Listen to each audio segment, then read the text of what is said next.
উজান থেকে নেমে আসা ঢলে কুড়িগ্রামের তিস্তা, ধরলা ও দুধকুমারের পানি বেড়ে বিপদসীমার নিচ দিয়ে প্রবাহিত হচ্ছে।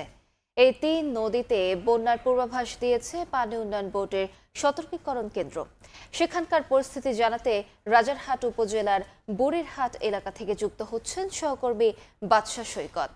এই মুহূর্তে রয়েছি কুড়িগ্রামের রাজারহাট উপজেলার যে বুড়িরহাট এলাকায়। এখানে তিস্তা নদীর পারে আমি রয়েছি। আসলে যদি দেখাই যে এই তিস্তা নদীর পানি কিন্তু গত 2 দিন থেকে বৃদ্ধি পাচ্ছে এবং পাশাপাশি কুড়িগ্রামের আরও দুটি নদী ধরলা এবং দুধকুমারের পানিও বৃদ্ধি পাচ্ছে।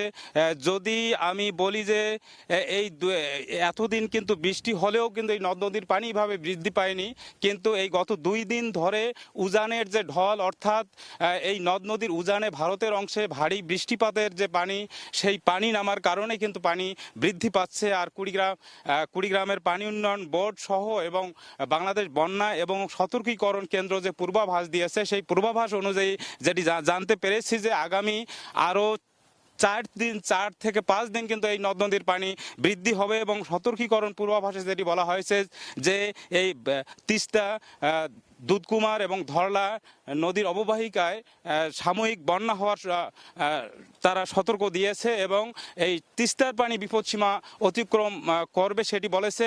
আমরা যেটি দেখেছি যে তিস্তা নদীর পানি বৃদ্ধি পেয়েছে, তীব্র স্রোতে বইছে, কিন্তু এখন পর্যন্ত এই তিস্তা নদীর যে অববাহিকার যে চরাঞ্চল বা ফসলি জমি যেগুলো আছে, ঘরবাড়ি রয়েছে, সেগুলো তো এখনো পানি ওঠেনি। এই ছিল কুড়িগ্রামের তিস্তাপাড়ের সর্বশেষ। সরাসরি যুক্ত ছিলাম কুড়িগ্রামে।